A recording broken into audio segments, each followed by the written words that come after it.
대권 뉴스.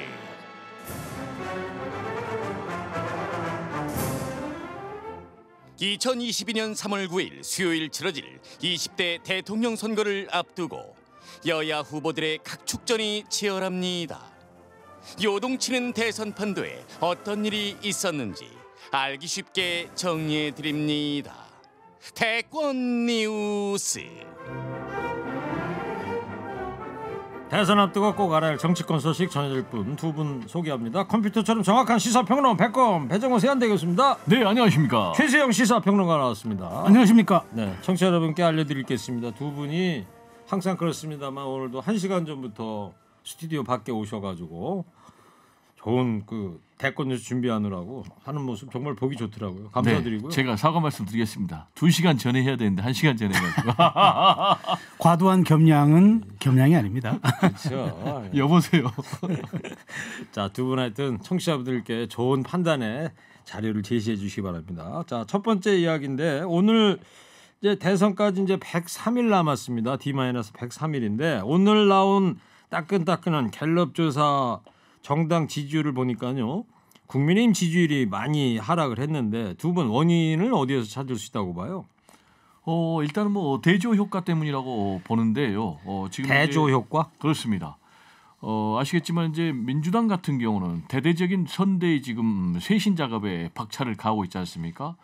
선대 쇄신 전권을 이재명 후보에게 위임을 해가지고 당 중진들 다 지금 내려놓고 거기다가 지금 당직까지도 대대적 개편을 하고 있어요. 그렇죠. 그러면서 핵심 포스트 이재명 측근으로 지금 하고 있고 이런 모습 여기에다가 이슈를 선점하기 위해서 대대적인 지금 공약몰이를 하고 있어요. 대표적인 게 디지털 대전환하겠다라면서 135조 투입해서 일자리 임기 동안에 200만 개 만들겠다. 그리고 중소벤처기업 육성과 관련해서 연간 일자리 30만 개 만들겠다.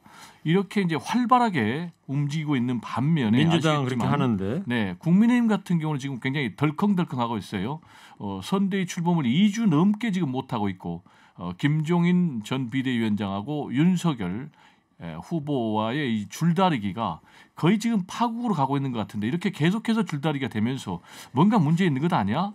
라면서 보수층 지지자들의 피로감이 반영된 것 플러스 그래서 민주당과 국민의힘이 어떤 대조적인 모양을 보인다. 대조 효과다.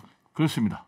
그렇게 봅니다. 네, 최수영 평론가님. 그러니까 민주당이 지금 긴장감이 보여요. 그러니까 우리가 쇄신을 하려면 3대 원칙이 있습니다. 첫 번째가 그 위기에 대한 동의를 하는가. 두 번째가 원인은 어떻게 보고 있는가. 세 번째가 해결책은 그럼 어떻게 내놓을 것인가인데 민주당은 정말 위기라는 점에 다 동의하고 원인은 비대한 선대위와 그다음에 이재명의 브랜드를 담지 못하는 민주당이라고 권유를 했고 그러면 해결책은 뭐냐. 슬림하게 하고 몽골 기병으로 가고 이 결제 라인 간소화시키고 현장으로 간다. 그리고 후보는 브랜드를 바꾼다. 그러니까 지금 이게 먹히는 거죠. 그런데 그 사이에 2주 동안 국민의힘은 컨벤션 효과를 잘 누려왔는데 2주가 아니라 11월 5일 그러니까 날 후보가 됐으니까 만 3주가 됐네요. 만 3주가 됐죠. 그런데 그 첫 주는 잘 누렸는데 지난 2주간 국민 눈에 앵글에 보인 중심은 김종인 위원장이었어요. 그리고 후보는 그 앵글 언저리에 있었죠. 네. 그러다 보니까 김종인 위원장이 후보의 짐이 돼버린 거죠. 이거 보완제가 아니라 후보가 안과의 짐이 돼버렸고 더더군다나 이것이 어떤 그 뭐 충분하게 서로 선대위 구성을 떠날 논란이 있을 수 있는데 이게 절차나 대의 명분이 아니라 무슨 뭐 사람을 둘러싼 문제 즉 사적 공간의 문제로 비춰졌단 말이에요. 그러니까 여기에 대해서 더더군다나 용납할 수 없었고 국민들은 그다음에 또 하나 가장 중요한 문제.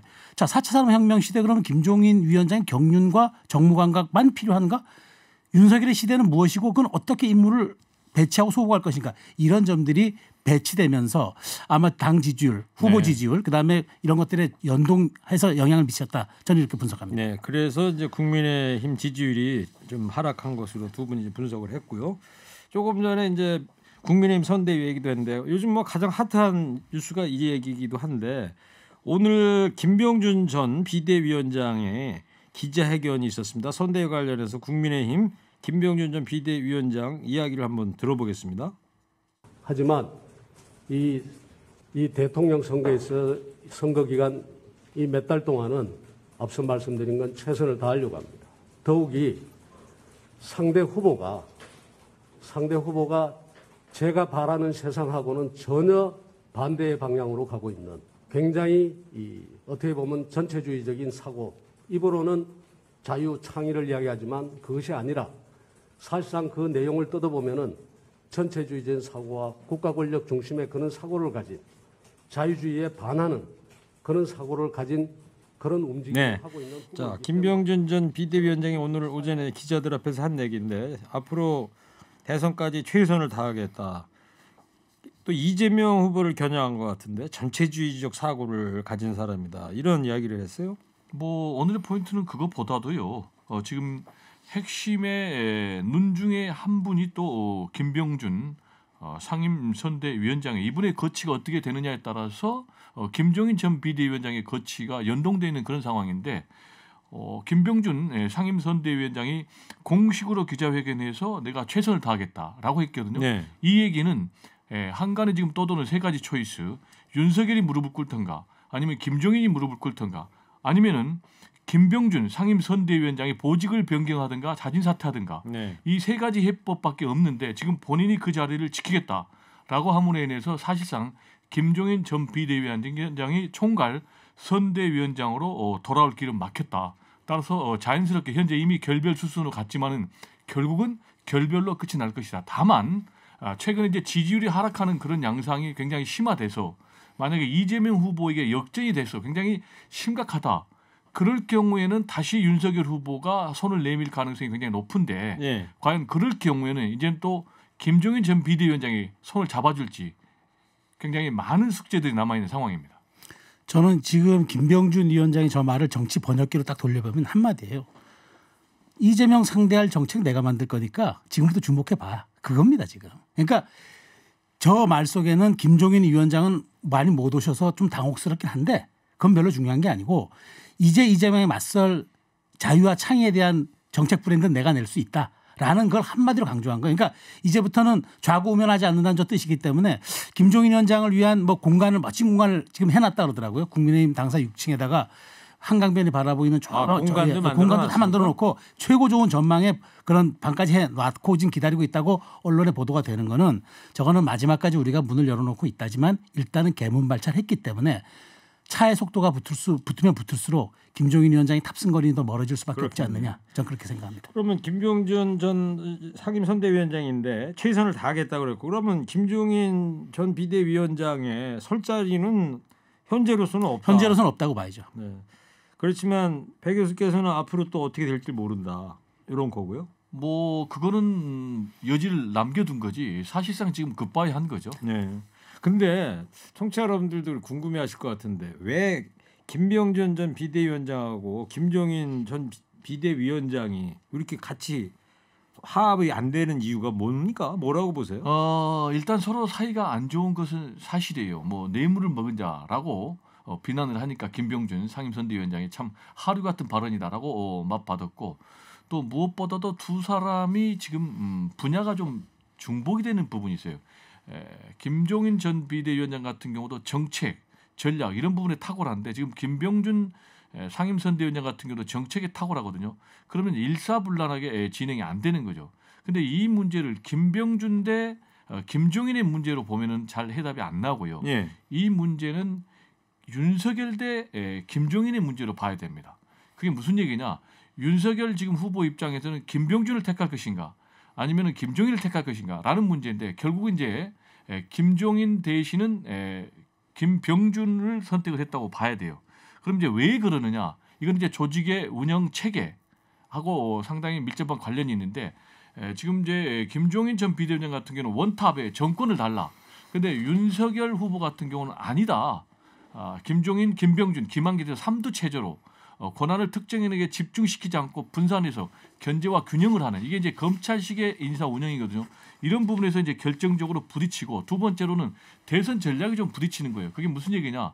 김종인 전 비대위원장 같은 경우는 결국은 중도 외연으로 확장을 해야지 대선에서 이기기 때문에 그러기 위해서는 과거의 구태 보수를 완전히 새로운 보수로 바꿔야 된다. 네. 그러면은 보수의 중심들을 다 덜어내야 되는데 지금 반면에 윤석열 후보 같은 경우는 반문 빅텐트로 가야 된다. 그래서 보수의 중심 세력 플러스 호남 플러스 탈진보, 탈친문, 탈문 이렇게까지 가는 거니까 지금 이런 부분에서 두 사람이 지금 부딪히고 있는 상황입니다. 알겠습니다. 여기까지 듣고요.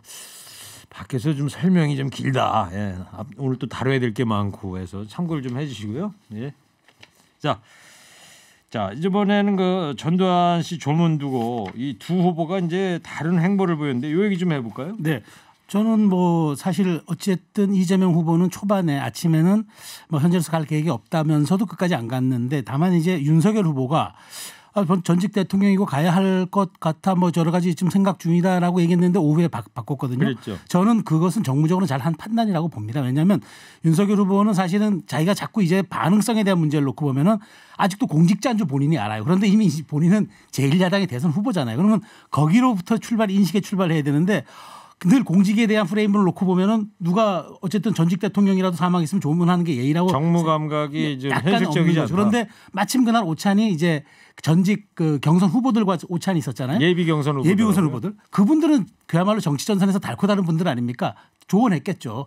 가면은 이슈에 재점하다. 이거는 전혀 도움이 안 되고 후보가 선을 긋고 가라. 이 점은 그냥 중도의 마음을 사야 되는 대선에서는 당연하다. 뭐 이렇게 조언을 했겠죠. 그러니까 바로 입장을 바꿔서 했는데 결과적으로는 두 사람 다 한국 현대사에 대한 전두환의 질곡을 인정하고 거기에 대한 정확한 본인들의 스탠스를 가졌다. 이렇게 저는 보면 되겠습니다. 한마디로 얘기하면은 역사 인식이 오락가락하는 거죠. 지금 이렇게 오락가락 행보를 통해서 앞으로 그렇다면 전두환 찬양 발언은 무엇이고 또 광주 가서 사과를 했는데 그게 진정성이 있느냐라는 논란은 계속 꼬리표로 남을 것 같습니다. 예. 앞으로 보여주겠죠, 본인이. 네. 자 그리고 이제 이재명 후보가 메타버스 또 주말이 돼서 이번 주에는 이제 호남 공략에 이제 나섰어요. 네, 그렇습니다. 이제 호남 같은 경우는 전통적인 텃밭 아니겠습니까? 그런데 대략 한 60% 정도밖에 지지율이 안 나고 있거든요. 반면에 윤석열 후보 같은 경우 지지율 한 10% 그리고 이제 김한길 전 대표를 끌어들여서 서진 정책을 펼치고 있기 때문에 텃밭 호남에서 대대적인 4박 5일간의 일정을 잡아놨다고 그래요.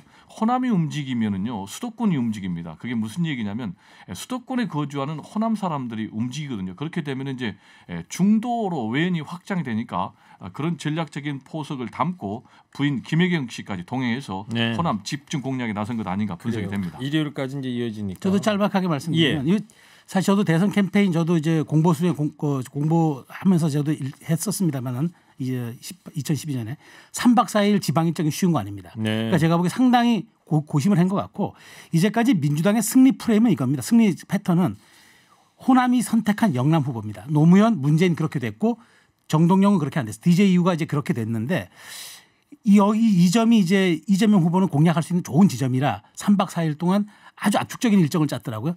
거기에서 어떻게 정말 지금의 60%밖에 안 나온 지지율을 한 10% 더 끌어올리느냐. 그게 관건이 될 것 같고 배 교수님 말씀대로 거기서 바람이 불면은 이게 출향 인사들까지 바람이 불기 때문에 대단히 중요한 전략적 포인트다. 그건 분명해 보입니다. 네. 이 메타버스가 뭐 이번 주만 하는 게 아니고 매주 타는 버스니까 이번 주가 이제 3주차째 아마 일정일 거예요. 그렇죠. 울산 부울경에서 충청도에서 이제 호남으로 가는 거죠. 예. 자 그리고 고발 사주 의혹 수사하는 공수처가 윤석열 후보를 무혐의 처분할 것으로 보도가 나오던데요, 배 교수님? 그럼 이제 보도에 따른 것이니까요. 공수처에서는 아직 정해진 바 없다라고 입장을 밝히고 있습니다만은 굉장히 지금 민주당에서는 경계를 하고 있습니다. 그래서 항의 방문하고 다시 고발까지 했어요.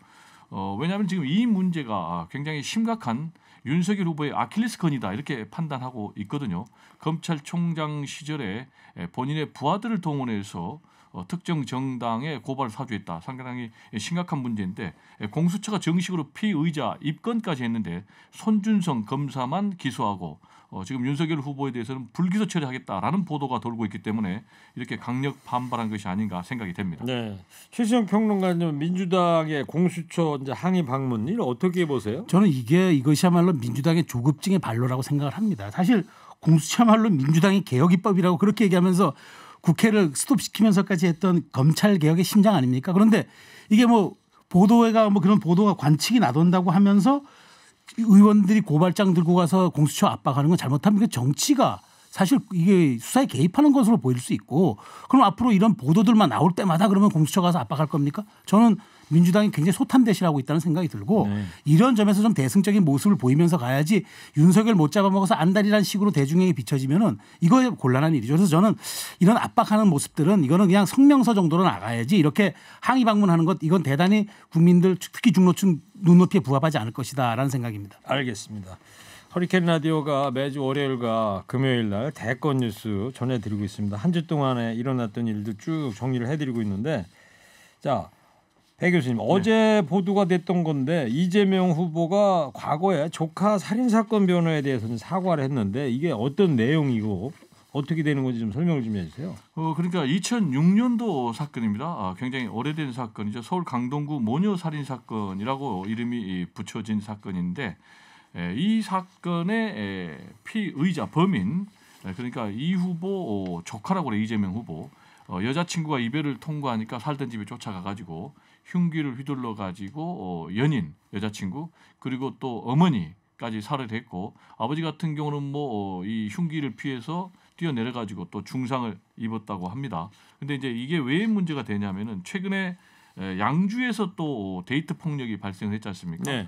그래서 여자친구가 폭력을 피해 가지고 고가도로에서 뛰어내려 가지고 숨지는 사건이 벌어졌거든요. 그래서 여기에 대해서 뭔가 좀 우리 사회가 특별 대책을 강구해야 된다라는 점을 이제 강조하기 위해서 이런 데이트 폭력에 대한 사회적인 경종을 울리는 메시지를 내놓으니까 지금 야당에서 이재명 후보의 과거 이 사건. 근데 이 사건을 이제 이재명 후보가 당시 변호사 시절에 1심과 2심을 변호사를 했거든요. 그래서 변론했거든요. 그렇지만 결국 이제 대법원에서 무기징역 판결이 난 사건인데, 지금 이제 국민의힘에서는 이 사건을 가지고 지금 이재명 후보 또 때리게 나서고 있는 상황입니다. 이재명 후보가 스스로 먼저 이야기를 꺼낸 거죠. 자기 조카를 이런 변론을 해서. 그렇습니다. 예. 페이스북에 올린 겁니다. 네. 네. 자, 최수영 평론가님, 국민의힘의 김진태 의원은 데이트 폭력이 아니다 이 사건과 관련해서 이런 주장을 하고 있지 않습니까? 사실 이건 제가 봐도 데이트 폭력이 아닌 거예요. 왜냐하면 데이트 폭력이라 그러면 우리가 남녀간의 연인 사이에서 무슨 다툼 정도로 비춰질 수가 있는데, 이 사건은 사실 조폭에 의한 연쇄살인 사건이라는 김진태 의원 주장에 힘이 실 수밖에 없는 상황이에요. 왜냐, 당시에 이 가해자가 어머니와 딸을 살해를 했고 그것도 아주 잔인한 수법을 했다고 그러더라고요. 거기에다가 그 아버지는 이 폭력을 피해서 살해 현장을 피해서 5층에서 뛰어내려가지고 전치 12주 중상을 입었어요. 그러면 그래가지고 여기에 또 관련자들까지 이제 사건이 벌어졌다, 그러니까 합류했다는 거예요. 그러니까 이거는 어찌 보면 치밀하게 계획된 살인 사건에 가깝지 데이트 폭력이라는 말로 순화시킬 수 있을까? 저는 이것이 이재명 후보에 대해 이재명 후보가 갖고 있는 인권 의식에 대한 반로라면은 이건 대단히 위중할 수 있겠다라는 점은 이제 국민의힘에서 지적을 했으니까 여기에 대한 합당한 해명. 그러니까 물론 2007년도 더군다나 국제 마피아파 조직원에 대한 변론을 또 했던 게 사실이더라고요. 그러니까 이 점에 대해서는 저는 뭐 공인에 대한 검증, 특히 대선 후보에 대한 검증은 끝이 없으니까 여기에 대한 뭐 데이트 폭력에 내가 변호했다라고 말로 순화할 것이 아니라 좀 더 정확한 사실관계를 대중에게 알릴 필요가 있겠다. 저는 또 그런 생각을 합니다. 일단 정확한 용어 정리를 해야 되겠는데요. 데이트 폭력이라고 명명하지 않았고 이재명 후보는 데이트 폭력 중범죄를 저질렀다 이렇게 표현했어요. 그리고 양주 사건 같은 경우는 이제 일반적으로 이 사건의 성격에 대해서 데이트 폭력이라 하는 거죠. 구체적으로 얘기하면 이제 살인 사건으로까지 이어진 이런 부분인데, 여기에 대해서 이제 김진태 전 의원이 이재명 후보의 조폭 연루설까지 가는 것은 비약을 해도 너무 많이 비약을 했다라는 생각이 좀 듭니다. 그러니까 조폭 연루설은 좀 비화를 했다 하더라도 최소한 2명이 죽고 1명이 중상을 입은 사건, 그것도 흉기에 의한 살인 사건인데 이걸 데이트 폭력에 의한 중범죄 이렇게 좀 저는 말하자면 프레이밍을 씌운 거라고 생각을 하는 거예요. 이거는 분명한 살인 사건이죠. 여기에 대한 그 법률가로서의 사실 인식이 분명해야지 이렇게 자꾸 왜곡하거나 포장하거나 이런 것은 좀 곤란하다는 생각입니다. 네. 근데 중범죄지 경범죄는 아니잖아요. 이건 중대한 범죄죠. 자, 거기까지 좀 정리를 좀 해보고요. 하나 좀 더 두 번 얘기 좀 듣고 싶은 게, 남북 관계와 관련 두 후보의 입장도 좀 나온 것 같은데 좀 짚어볼까요? 그러니까 이제 남북 문제와 관련해서는 이재명 후보는 종전 선언을 적극 지지를 했어요. 반면에 윤석열 후보는 종전 선언에 대해서 반대하는 이제 그런 입장이거든요. 근데 지금 보수가 계속해서 어떤 냉전 시대의 논리를 가지고 갈 경우에 과연 중도로 외연을 확장할 수 있겠는가? 지금 문재인 정부의 부동산 정책이 실패했다라는 부분은 저도 동의를 하지만은 그래도 남북 문제 한반도 평화 프로세스를 통해서 70년 만에 미국과 북한의 최고 지도자가 만났고 또 우리나라 문재인 대통령도 세 차례나 만났고 특히 이제 평양 능라도 체육관에서 평양 시민들 상대로 직접 연설했고 네. 그리고 또 남북 군사 합의서를 해가지고 지금 어쨌든 간에 평화가 나름대로 유지가 되고 있는 이런 상황인데도 종전선언을 반대한다면은 지금 문제 아시겠지만 우리나라는 지금 전쟁은 끝났지만 여전히 전쟁 상태거든요. 정전이니까. 그러면 계속해서 총뿌리를 들이미는 그런 상황으로 가자는 윤석열 후보의 주장인지 상당히 좀 의문이 듭니다.